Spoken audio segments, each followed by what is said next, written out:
আসসালামু আলাইকুম। নতুন খামারি পেজে সবাইকে স্বাগতম। আর আমাদের খামার আবার ইনশাল্লাহ আল্লাহ চাইলে আবার ঘুরে দাঁড়াবে। তো আমাদের খামারে বেজি ঢুকছিল কয়েকদিন আগে, দুইটা সব হাঁস মুরগি একদিনে শেষ করে ফেলাইছিল।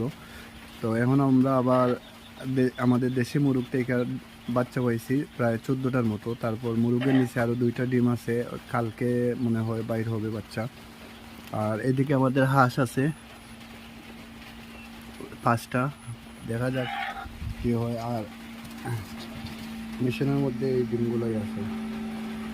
ইনশাল্লাহ এখান থেকে আমরা আবার শুরু করব নতুন করে। আর এই যে আমাদের একটা টাইগার মুরগি, আমরা 10টা টাইগার মুরগি আনছিলাম, এখান থেকে একটা ছিল। আর এই সাদা বাচ্চাটা হয়েছে আমাদের মেশিনের প্রথম বাচ্চা, ওইটা আমাদের চাষির ছিল। তো ওনারে আর ওর সাথে 4টা দিয়ে দিছি, আর একটা আমি রেখে দিছি। ওর কিন্তু পাটা বাঁকা, ওরে আমার অনেক মায়া লাগে, এর লাগে আমি ওরে রেখে দিছি। ইনশাল্লাহ ওরে রাখবো শেষ পর্যন্ত, দেখা যাক কতদিনও সার্ভাইভ করে এই দুনিয়ায়।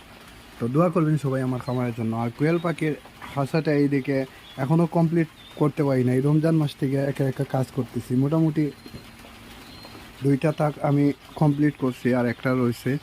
আর খাবার পাত্র আমি সমস্যায় পড়ছি এই ডিমের ট্রেটা নিয়ে। ডিমের ট্রেটা আমি কীরকম দেবো এইটাই